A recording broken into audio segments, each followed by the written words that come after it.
Sa mga sa mayroon tayo isang itatap o burol na MIUI. MIUI ba to? Ay, Sol-I pala. Sol-I to mga sa. Yan. Dahil nag-loss compression, yung kanyang spark plug mga sir ay nasira na yung kanyang thread. Ayun, isang sipa pa lang ni kapulong. Wala, natanggal na yung spark plug. Tumalsik. At itong motor na to, iniwan na lang. Kaya hindi ko na sana dapat i-video to.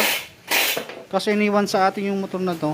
Kaya binidyo ko para makita nung may-ari kung sakaling gusto niyang mapanood kung paano ginawa or kung ano yung mga gagawin dito.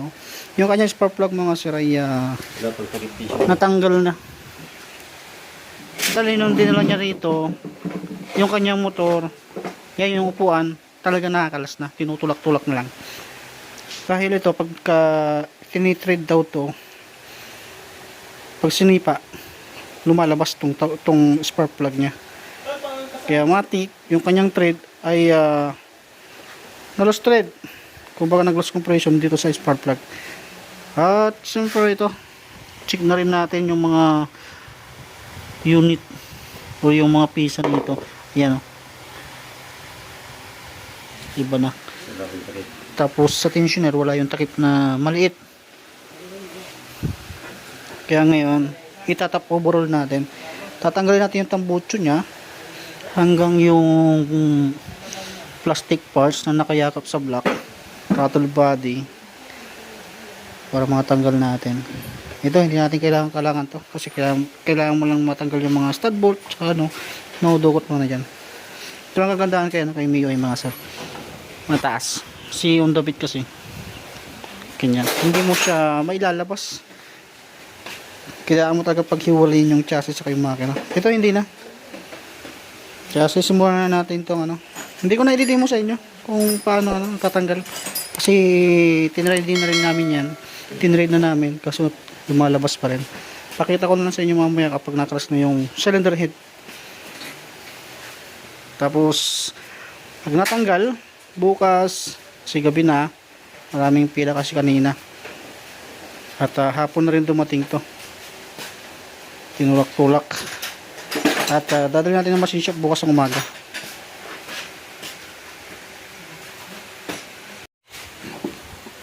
Tanggal na yung throttle body. Makikita natin dito na yung tornilyuhan nya ay hindi na siya standard, na oversize na. Ayan o, maliit. Ito yung standard, ito yung hindi na standard. Siguro na-loose thread dyan, kaya in oversize.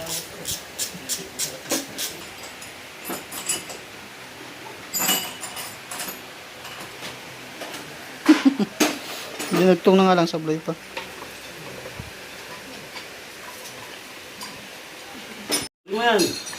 Yan, tanggalan natin yung muffler nya. At ito na yung nakita natin kanina na naka-usli. Haba pala niyan. Binaon na lang doon sa loob. Tapos tanggalin natin to. Yan. Lakan mo magneto. Lakasan mo. Ikaw. 200. Yan. Ito mga siya, meron tayong training na mechanic. Sige. Lakasan mo. Oo. Nakalak mo yan. Susunod naman yung... Ito pala, Ito mo yan. Batay tayo yan. Wala pa eh. Mawi din. Mabawi din ako. tinuturuan niyo yung kalokohan niyo yung bago ha. Hindi ka makakawig sa akin at di ka pa natututo. Patay ka.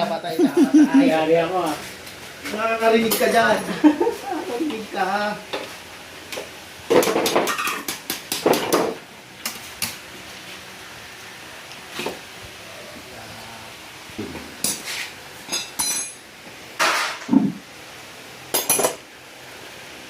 Mukhang kaka-repair lang to eh.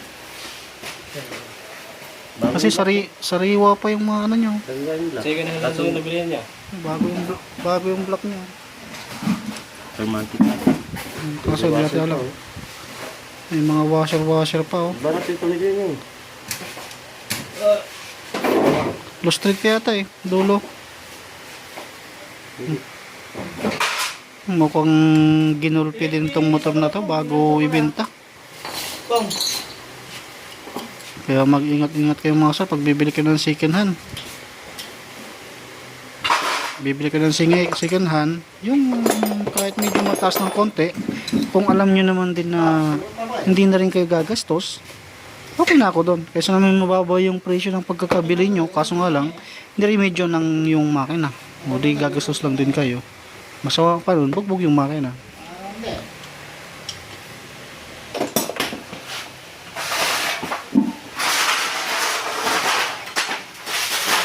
Second hand naman nabili.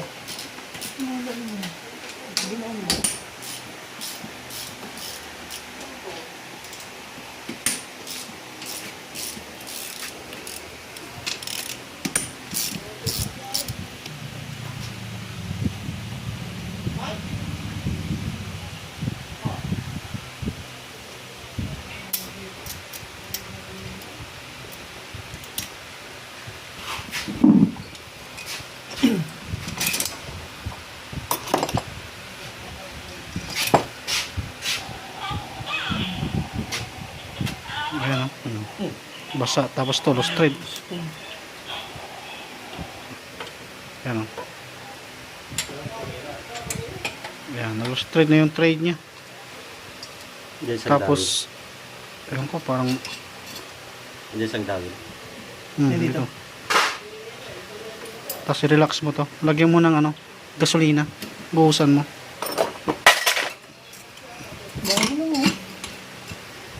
Pinaandal lang siguro ko.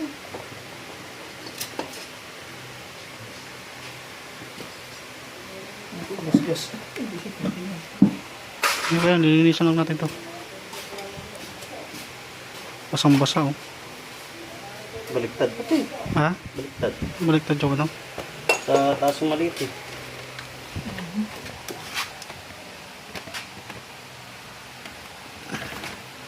Ito mga sir, baliktad yung kanyang piston. Itong mga ganitong ano, malaki yung kanyang ano, yung valve pocket, dapat sa intake yan. Exhaust to. Parang mayroon siyang umpog oh. Saka itong tuldok na to, sa baba dapat yan. Pag ganun dapat yan. Yung namaan ng balbula. Kaya siguro nag-loss compression to. Yan, baliktad. Basta itong timing pagpasan eh. Same lang din sa mga rim 3 to eh. Dapat pa ganun. Magbasa lang kayo sa valve pocket mga sir. Diyan nyo na malaman kung intake ba yung sa baba or exhaust. Para hindi kayo matulad dito. Ito, baliktad yung piston. Ano mo muna yan. Tanggalin mo muna.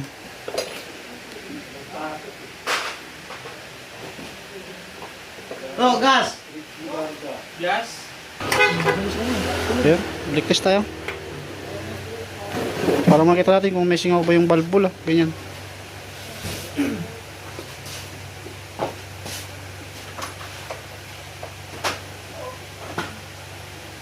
Okay, kunti lang. Huwag na. Huwag na po na yun. Okay, good show exhaust. Sa intake na lang. Okay. Yan yung ipapamasin shop natin. Kasi yung kanyang tornilyoan ay na-lost thread. Mamaya tatry natin ano, ilagay yung spark plug para makita nyo yun. Ayan o. Bumasa. Naglagay tayo ng gas. Bumasa dito. Sana makuha natin sa grinding compound yan. Pag nakuha natin sa grinding compound yan, ha? Dahil yan sa ano, Piston. pagka ano, yung sa valve pocket natin sa piston, sa intake dapat ang mas malaki. Pag malaki yung gap dito o yung sukat o yung pinakabaon ng piston, sa intake dapat yan. Ngayon, dahil nga baligtad yung piston, nag-loss compression yung intake. Yung exhaust, dahil malaki yung nga yung kanyang valve pocket, hindi tatamaan yan. Yung intake ang tinamaan dahil maliit yung valve pocket sa piston. Kumbaga baliktad. Nge! Saan ang lagay? Yan na lang, tanggalin nyo lang yan, no? Yung piston. Tapos bukas na natin itutuloy yan. Pero testing nyo muna yung ano, yung spark plug nya dun sa head. Yan, baka sabihin ng mga Wala na nag-trade eh. Basher natin eh, ano, gawa-gawa lang natin. Wala nag-trade. Kaya nga, testing mo pa rin. Oh, diretso na. Oh. Oh. Ayan o. Diretso na pa rin. Built-in. Oh. Ayan. Oh. Gago. Oh. Oh, ano? Gusto na. Kaya ipapamasin shop natin mga sir para bumalik uli. Yung sukat. Yung standard. Kasi kung palalakihin natin yan, magiging spark plug niyan, panti-MX 155 na. Kaya same standard pa rin. Machine shop na lang.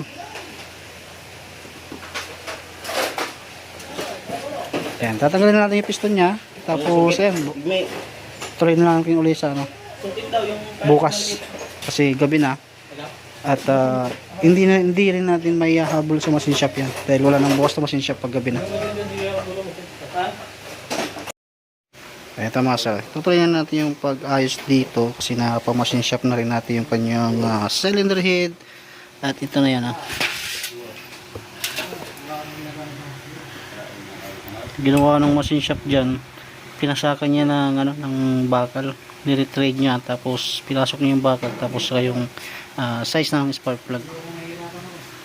Yan, kaya standard pa rin yung gamit nating spark plug. Dahil singaw yung intake niya, re-grinding compound natin. After mo re-grinding compound, hugasan, at ikakabit na natin yan dun sa ano, dun, para makuha na rin. Matagal lang yan yung machine shop para ma-pick up na rin to. Yan, itapusin mo natin to. Yan, ito mga sir, naikabit na natin yung cylinder head nya. Dahil na-regrinding compound na yung intake na walang ayan, na may linkage at nawala na yung linkage nya, kaya naisauli na natin.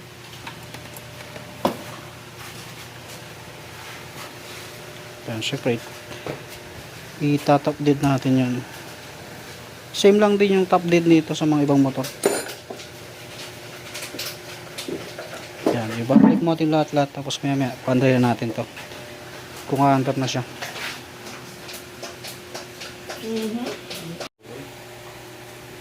Okay, pandry mo. Abudo.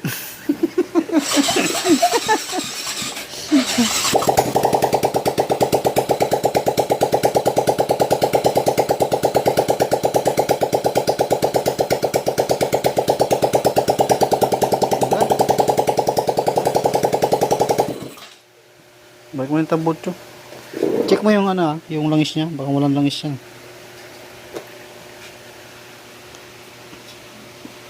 Yan, mahandar ng mga sira. Tapos babalik na natin. Yung clearance niya, balik na rin.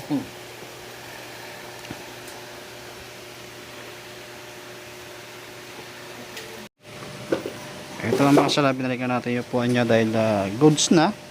Ready to for fake up na din today ngayon. Dahil tumawag na rin yung may-ari.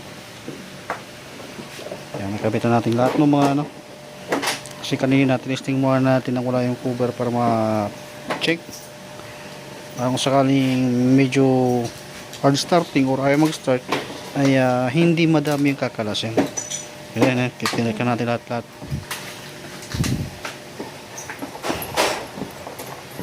Okay, panalin natin. Okay, yan, maganda daw.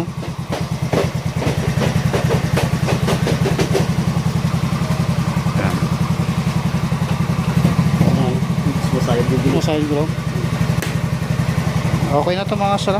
Ready to for pick up na to.